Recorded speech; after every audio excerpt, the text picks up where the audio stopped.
Coming up on today's Locked On Bucks, the staff for new coach Adrian Griffin continues to round out, and circling back on some of the things that Kane and Frank talked about, specifically another surgery for Khris Middleton. What does it mean for him and the Bucks offseason as a whole? We'll get into it. You are Locked On Bucks, your daily Milwaukee Bucks podcast. Part of the Locked On Podcast Network, your team every day.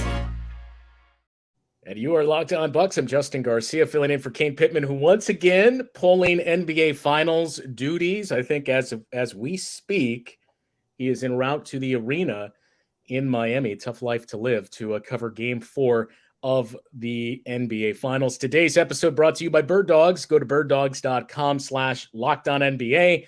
When you enter promo code LockedOnNBA, they'll throw in a free custom Bird Dogs Yeti-style tumbler with every order. I can attest I'm wearing a pair of Bird Dogs right now as well. Grant, and the man joining me now for the show, you can hear him in Madison, in La Crosse, on the Wisco Sports Show. You seem like a guy that would be a Bird Dogs guy. Grant Bills.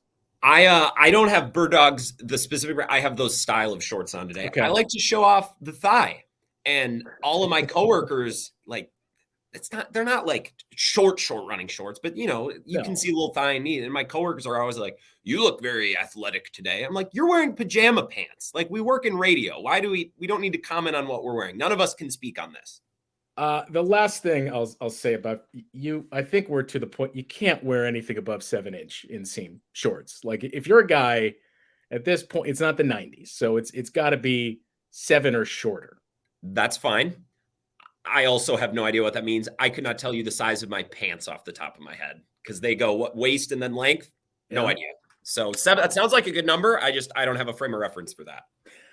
So I mentioned at the top here a couple of things to get into, and I know one of them, Kane and Frank talked about a little bit on yesterday's show, the immersive deep dive into the CBA with Frank, and there is a part 2 of that coming. So if you missed it, go back and listen to that. Any questions that you have about the CBA and the cap, Frank did a good job of explaining a lot of that and the lot that the Bucks find themselves in this summer here. But one of the things they did briefly touch on towards the end was the news, and I don't think it's entirely unexpected, that Khris Middleton had another procedure on his, I believe, left knee, not the knee that he suffered the injury against the Bulls on, but another procedure for Khris Middleton. I'll preface with this. We were told he's expected to be ready in July and will be ready by the start of training camp.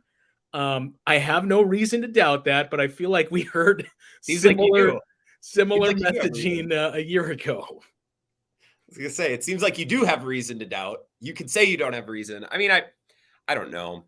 Maybe there'll be more of a sense of urgency with the team this year. Cause I talked about this with a caller on my show the other night, Justin, is right. They lost to the Heat in the bubble, and then they were upset about it the next year, and they came back and they really gave it to the Heat. And that was a motivated team. And you would know more about that. And you've told me that directly on the show and in conversations we had. And then they won the title. They came back the next year and they lose because Khris Middleton got hurt. And we said that as fans to make ourselves feel better. Maybe the team bought into that just a little bit, where they thought, well, we would have made it farther. We would have been at least in the finals last year had Middleton not got hurt. So I don't know if they came out this year with the urgency that maybe they would have. Like, if they would have lost with Middleton, or if it would have ended differently, maybe we would have seen a more motivated Bucks team this year. But I think because Middleton got hurt, and that's everyone said that, well, the Bucks would have won the finals if not for Middleton's injury. And maybe the team took that messaging to heart a little bit. And maybe that's why there was a little bit of lack of urgency, and Middleton being ready for the season and taking a while to get going. That was a part of it for sure. Yeah. And I don't necessarily disagree with that. And it is kind of, you got to be careful, because you can't run back 2 years in a row of, well, if we were full strength and Giannis got hurt and the year prior Khris got hurt. Those are components to it, but you are a team that's getting older. So, sooner or later, the excuses can start to pile up, and then you're just kind of left with looking around and saying, well, maybe we are what we are. I think with Khris specifically, though, that was a big chunk of their problems 2 years ago. And we've talked about this too. It wasn't all of it. It was a big part, but certainly the half-court offense wasn't great. Khris is a big part of that. we saw the same thing last year, but with this procedure specifically, he kind of alluded to this in that sit down that he had with Eric Name too earlier in the year, that this has kind of been an annual thing and it just kind of extended. And I talked about this the other day on a different show too, that, you and I may have touched on this prior too, that I think Khris more than anybody has been impacted by this workload the last 3 years, where you think about the start and stop and restart with the bubble and how that drug into the next nearly calendar year. You had 2 months off after the bubble. Then you start a new season. That goes all the way until late July. Then 3 days after you win the title, 2 days, something like that, he and Drew are hopping on a plane, going to Japan, playing in the Olympics. Then you come back, you have about a month, you start a new season. That goes all the way till the end. Then he suffers an injury and has to rehab in the offseason. So long story short, it's just been a lot these last 3 years for Khris, that I think having 5 months off, while you don't want that long off season for the obvious reasons, I think it's something that's going to benefit Khris Middleton more than any other player on this Bucks roster, assuming he is part of the Bucks roster in a couple of months here. So I think that's a big part of it, but also you can't dispute the value that he brought offensively in that series against the Heat. I don't think any of us had any questions. It took a little bit of an on-ramp during the course of the season, but he answered those questions offensively. I think more than anything, you left that series wondering if he was going to be the same guy defensively. And I guess I choose to be an optimist and say, well, maybe since today, maybe this had something to do with it. Maybe this had something to do with it. And this procedure is something that's going to help him out on that end of the floor. Yeah. And I heard some comments, and I was listening to some shows today when I was traveling, where it's like, well, if Middleton was able to do XYZ, and I don't remember his stat line, in that series against the Heat on a bum knee, what might he be able to do if he's fully healthy next year?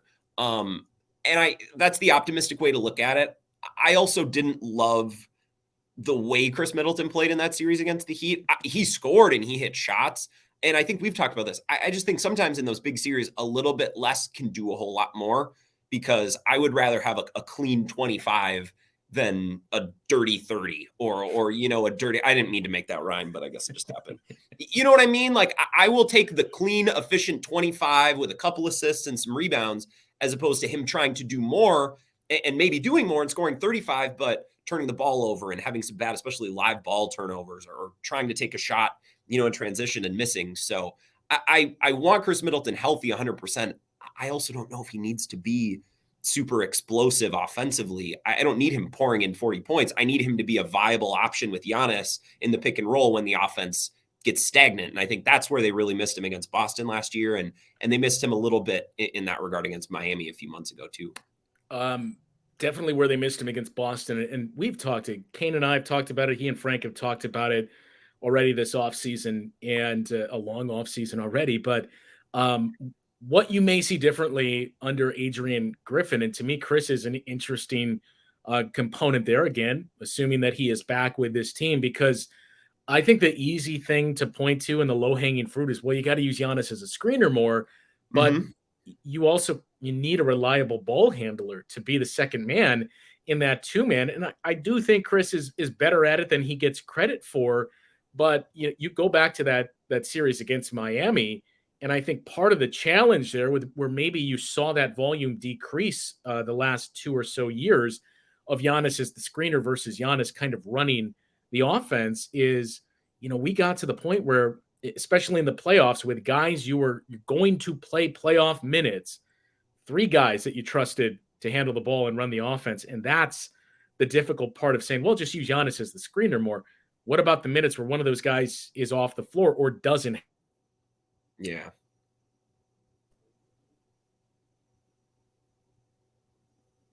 Yeah, and you cut out for just a second, but I get the premise of what you said. And I point this out all the time on my show.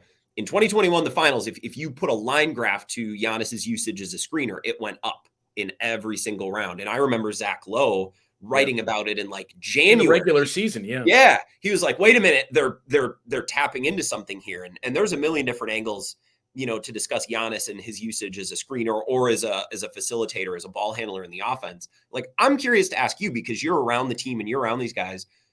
Does Giannis, Is there some part of Giannis as an NBA superstar that doesn't want to set screens and he'll do it begrudgingly when it's working really well, but he wants to default back to being at the top of the key, trying to break guys down? Or was that a Coach Bud thing where it seemed to get away from them at times and they didn't use Giannis as much? Is that what Giannis prefers, or was that what Coach Bud kind of leaned towards? Giannis, as we've come to learn, prefers to do whatever the strategy is that's being implemented. Now, he has his preferences, but by and large, that's what he's going to do. And I think it simply boiled down to he was their best playmaker and has been for years. As you know, Drew Holiday, as good as he's been, and I know the playoffs have been a different story offensively for him, but as good as he has been, he's not a playmaker per se, not the traditional playmaking point guard that you think of. He still gets his guys good looks by his ability to penetrate. And you think about their corner threes and how those go up. Again, that's not anything that's going to benefit Giannis,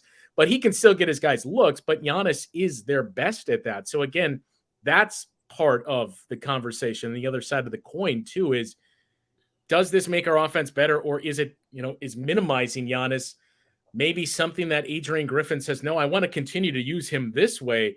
We have to change what the other four guys do. And to me, we spent so much time on Khris. I'm more curious about Brook Lopez and what his future is with this team that we don't have the answers on yet. And part of that is going to be, how does the league react to the CBA? But some of the things we heard from Adrian Griffin about their defense and how they're going to pressure the ball and do some things differently, I don't think it's something that doesn't fit Brook Lopez, but you do wonder, okay, this isn't the drop defense that you're going to be running, and not necessarily you won't, but you're not going to be only running the drop defense. And what does that mean for a guy like Brook Lopez? So again, that's probably going to be one of the bigger things that it's just wait and see mode as the offseason starts to advance here for the Bucks. Well, first of all, thanks on the CBA, by the way. I thought we were talking CBA. I spent like 5 hours last night reading the whole thing and taking notes. So I guess I'll save that. I'll save that knowledge for a different time. But your point about Brook is a good one, and the guys around Giannis. And it gets me thinking, like, there's so many plays where it's Giannis at the top of the key or at the wing or wherever, and he's dribbling and everyone else is standing and watching. And we get frustrated and you're like, that's not a good way to use Giannis. Well, what if Giannis dribbled there and everyone else moved? Right? Like, we talk about how you don't want to have more than one guy on the court who can't shoot, right? Because that slows down the offense. That makes things easier for the defense. It's a lot easier for an entire defense to key on Giannis when they know their guy isn't going anywhere, right? So I think maybe there's an adjustment. You talk about all the other guys. Maybe all the other guys, they can find a way to utilize those pieces around Giannis. And I think Adrian Griffin will probably have plenty of ideas on how to use Giannis too, but there's a lot of sets where everyone's just standing around, and that makes it so easy to key on Giannis and focus on stopping him. And when you know that the team as a whole is shooting 30% or worse from three in the playoffs, and you can sag off of those shooters just a little bit more. Today's episode brought to you by Bird Dogs. Go to birddogs.com/LockedOnNBA. When you enter promo code LockedOnNBA, they'll throw in a free custom Bird Dogs Yeti style tumbler with every order. They make you look good. Stretch khaki shorts designed to fit slimmer through the thigh and leg, giving you a truly sculpted look. If you could only see how I look with these right now. They're the exact same thing as Lululemon, but fit much, much, much better. Bird Dogs fixed this issue, investing cloud knit fabric that looks just like khaki but stretches. So it feels like a gym short, and you get way slimmer fit throughout without having to sacrifice movement. They use anti-stink, sweat wicking fabric that keeps you cool and dry all day. Again, birddogs.com/LockedOnNBA.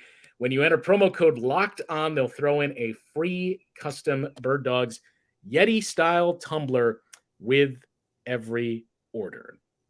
We mentioned some of the things that had started to change here for the Bucks not necessarily change, but we mentioned Khris Middleton and the pending free agency, the surgery that he is dealing with now. The other thing is we've seen this coaching staff start to get filled out here. Not necessarily full. I don't know if it's actually full just yet, but a lot of names starting to matriculate here. So we knew about Terry Stotts being reintroduced to the Bucks here. So that's a big thing that we can get stats with Stotts back in the mix now. And Vin Baker, as we learned today, will be retained. Vin Baker will be back as an assistant coach.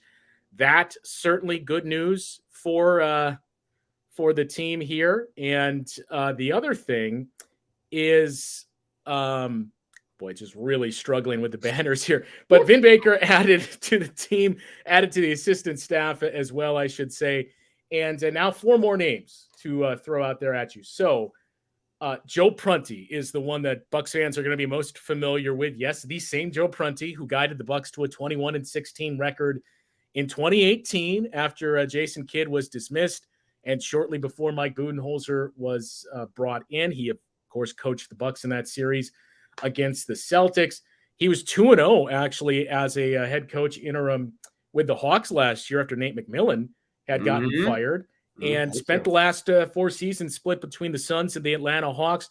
I didn't know Joe Prunty all that well. I was still very new into the job. But nobody had anything bad to say about Joe Prunty. He was beloved by his players and within the organization. And I think you saw that really quite a bit whenever the Suns would come to Milwaukee or the Hawks were in town the last couple of years, and seeing how the players went out of their way to catch up with Joe and embrace him.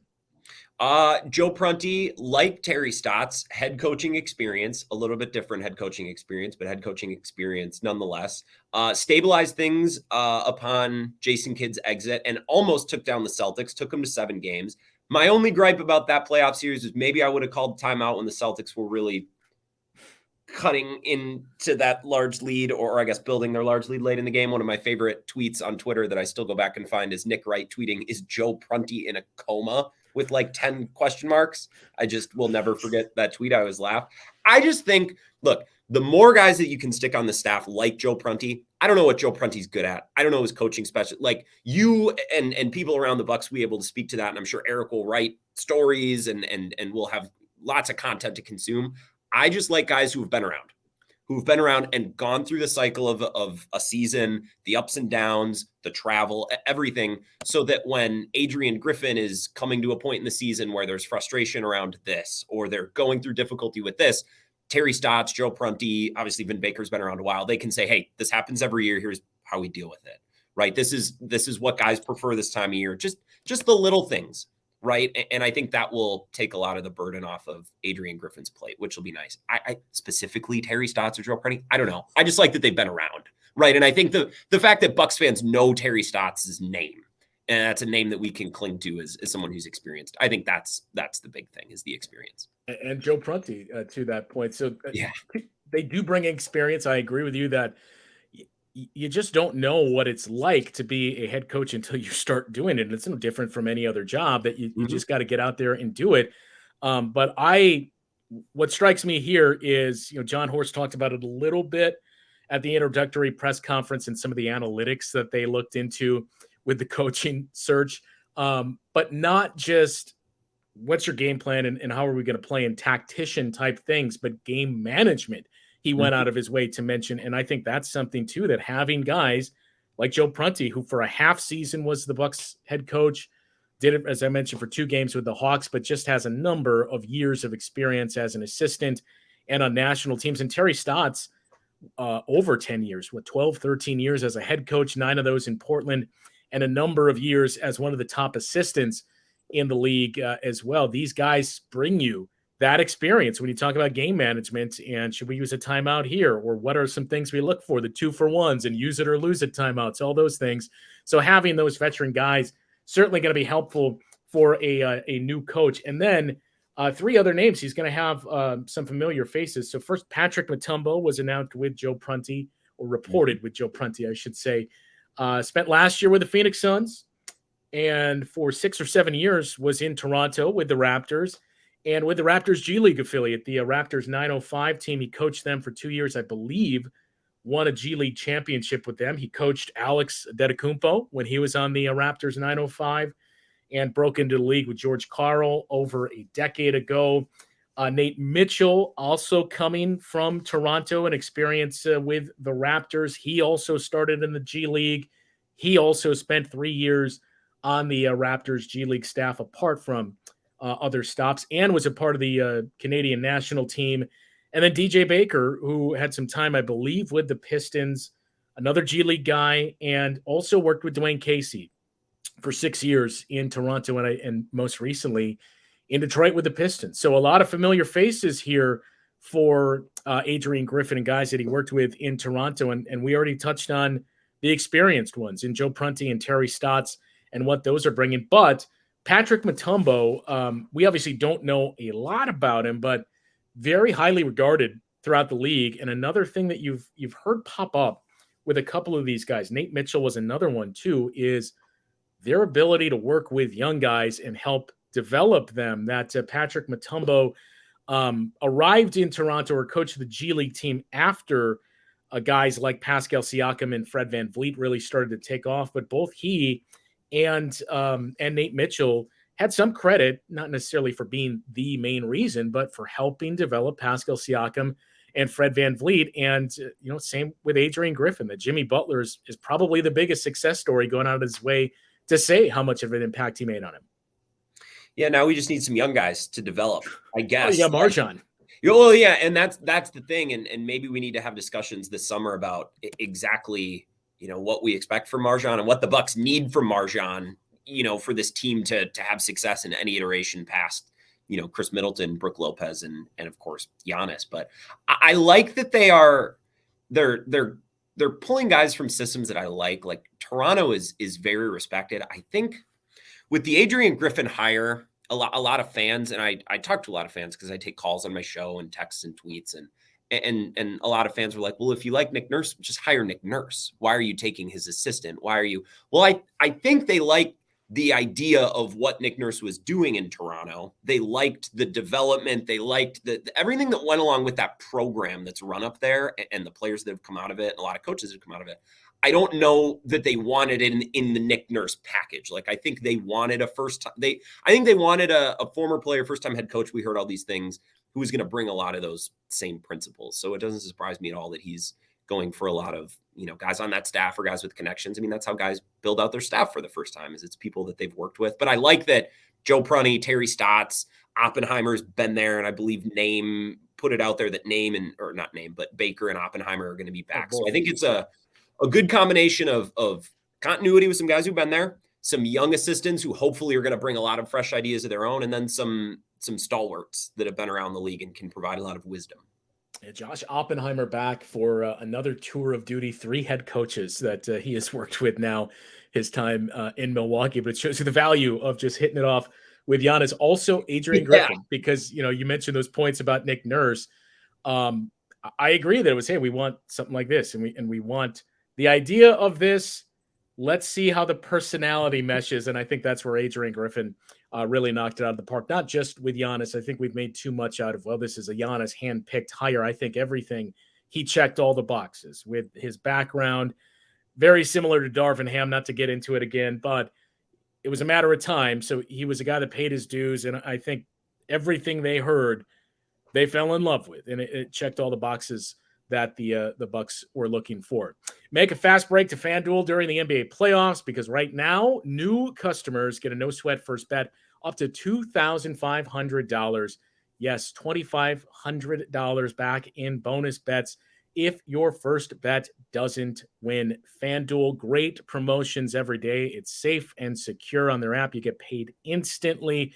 No better way to follow along throughout the NBA Finals here if you don't have a rooting interest in seeing Nikola Jokic take down the Miami Heat. Well, just play along with FanDuel. No better place to bet all the playoff action. That's America's #1 sports book. Visit FanDuel.com/lockedon and get a no-sweat first bet up to $2,500. It's FanDuel.com/lockedon. FanDuel, official sports betting partner of the NBA. And yeah, to quickly round it out here, as we mentioned, Josh Oppenheimer back, Vin Baker back as well.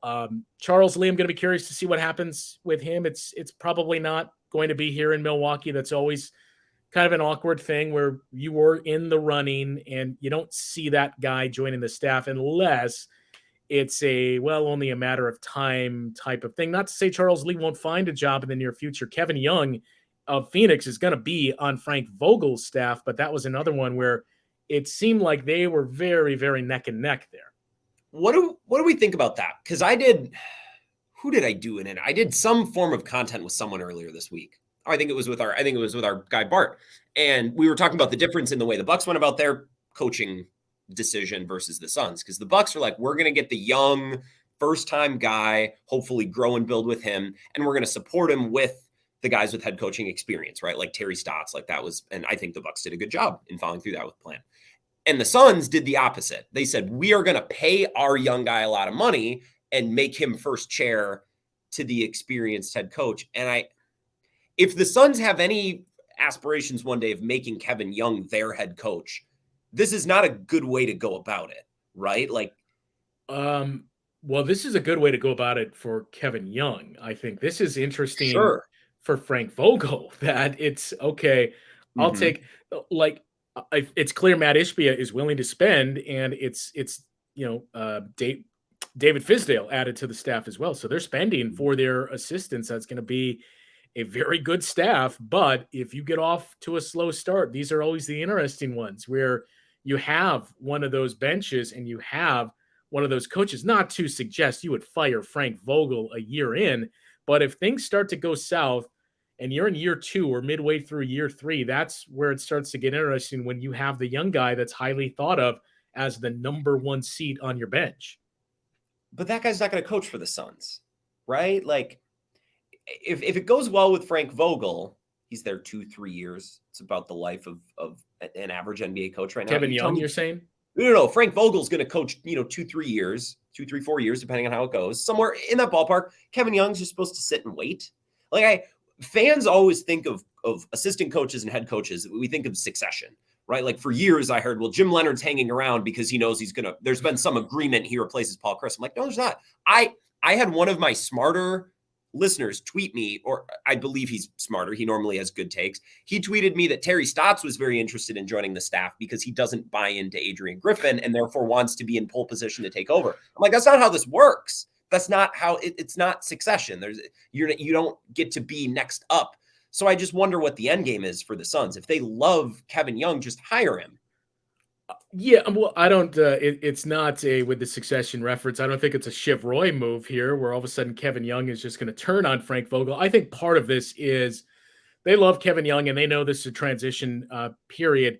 They feel like they have a team that can compete for a championship, and you have Kevin Durant, Devin Booker, who loves Kevin Young. That I think a big part of this is we know you're probably going to leave in the very short-term future here, so we'll kick up your money a little bit, give you a nice pay increase to help smooth over the transition and bridge the gap here into the Frank Vogel tenure. And maybe it's next year that he's gone, but I think you're basically paying to, hey, help us bridge the gap and get through this next year. That makes sense. I just, I think in the NFL, something that we've really learned over the last decade is having the best offensive coordinator in the league is great, but that also means you're just grooming someone's next head coach. Right. So better to just pony up the money, make that guy your head coach and take your lumps. Like, even if Kyle Shanahan right away is not a perfect head coach, or Matt LaFleur, the offensive system that you are holding on to and locking into your team is really important. So I just wonder, because all we heard throughout this process was the Suns, they love Kevin Young. He's going to be the coach. Don't worry about it. And we heard, similar things about other coaching hires that turned out not to be true. So it's not like that's a total, unbelievable situation. But if you like the young assistant, hire him. The Suns have also kind of put themselves in a weird situation where it's win now, but I also don't think they have enough talent to win now. And I don't really know how they get there right now, but also you can't hire a rookie coach to go with the win now roster. So the Suns are just, well, the Bucks would appear to buck that trend, or at least hope they do. I also think the Bucks have a longer runway. And I thought Chris Paul would be around for longer, and I don't know what's going to happen. I'm not even 100% sure what the hell is going on there. Like, where exactly we stand. I don't get it. Well, let me ask you this: if you were the most sought after head coach, and Philly and Milwaukee and Phoenix all offered you the same amount of money, where would you have gone?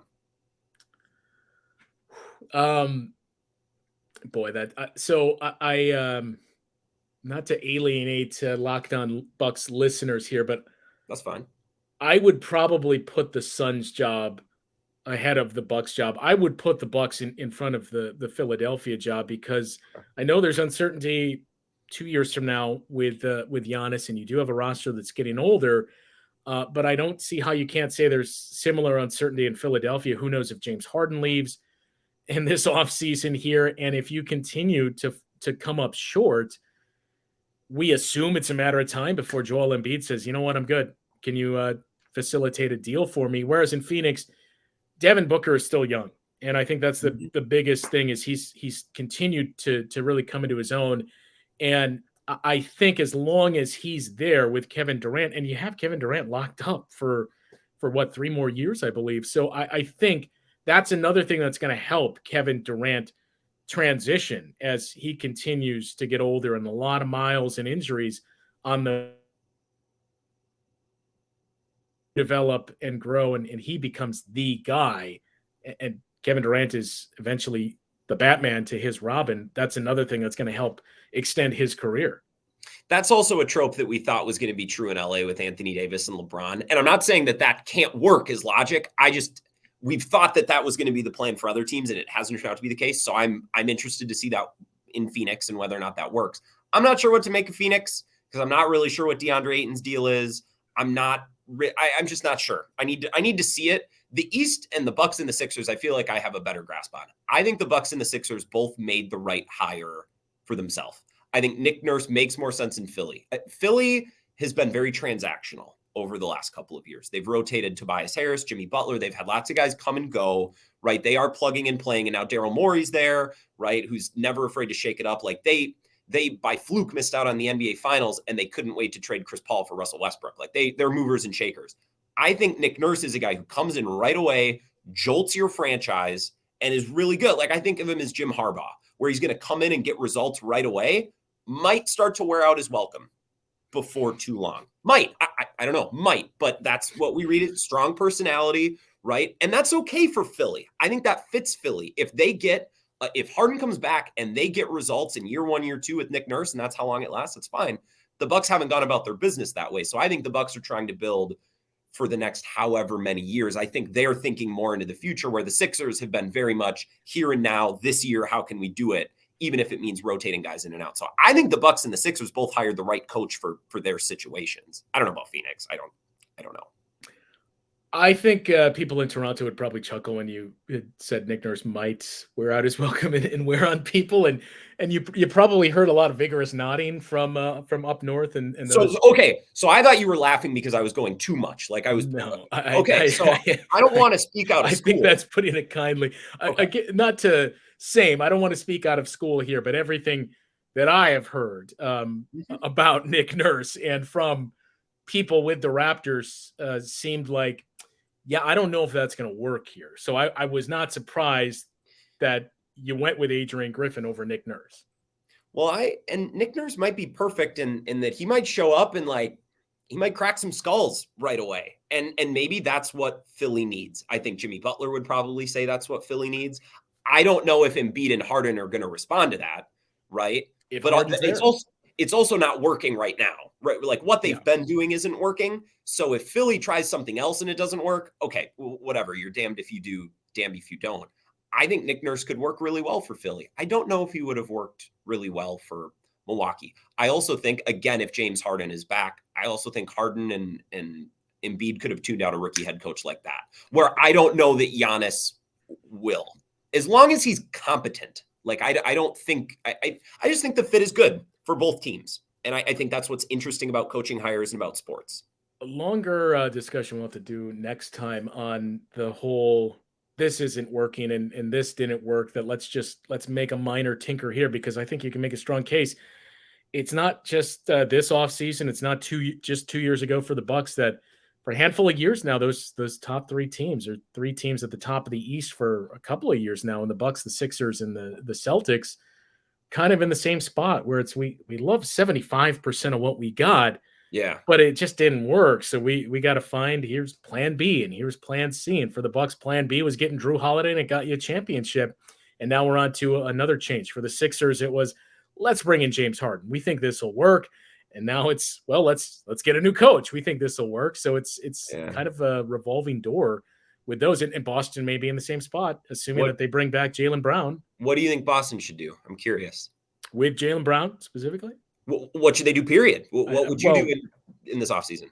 It's too hard to walk away from that. I think you have to kind of run it back and say, we'll bring back Jaylen Brown. I mean, he's too young and too talented to just give up on him for now, at least this season. And I think you just look to make smaller scale moves. And the other thing, and I'm curious to hear part two and more what Frank has to say. I'm just curious and fascinated to see what happens this summer with the CBA, because when it first came out, there was a lot of assumptions that this isn't good. And especially for teams like the Bucks, like this is bad. This is the worst possible scenario. But I think, whenever we change, we automatically assume the worst when something is different. So I think that is part of it. But I'm just curious, how are teams going to react to this? Because it takes a couple of years to figure out the CBA and its loopholes and what do we have to look for here. But I'm just wondering if teams are just going to say, you know what, screw it. We might be second. We're going to be second apron teams. We'll figure it out next year. And you just treat it like a credit card where I don't have the money now, but I think I will in 30 days. So yeah, let's buy that TV. And that's what we see. Or the other part too, that I'm very curious to see as the summer unfolds is there actually going to be more of a market for veterans on minimums than we thought there would be, because the taxpayer mid-level has shrunk now to, I think, $5 million. The overall mid-level is increased, and teams basically have to spend money. So you can't just wait for the luxury tax payouts. But are veteran guys just going to take, I'll take that $10 million and or $12 million, I believe it is, and go to this team that I know isn't going to win.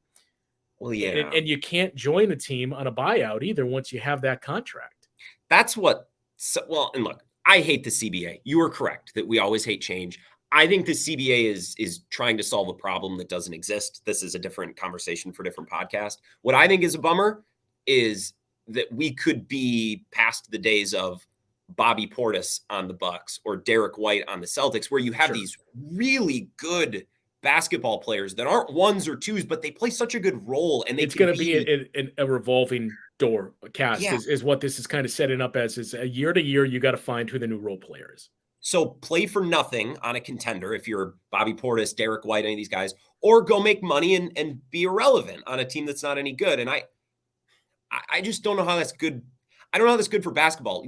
Derek White on the Celtics is like, he adds so much, and he's such and I hate the Celtics, but like, he's such an integral, but he adds so much to that team. If every team is the best guy and the second best guy and then a bunch of nothing, well, that takes so much of the nuance and the interesting little wrinkles out of some of these playoff series. So I don't think it's great for fans. Like, Derek White could still be on the Celtics. He just has to make absolutely no money. And I don't see how that's fair to Derek White.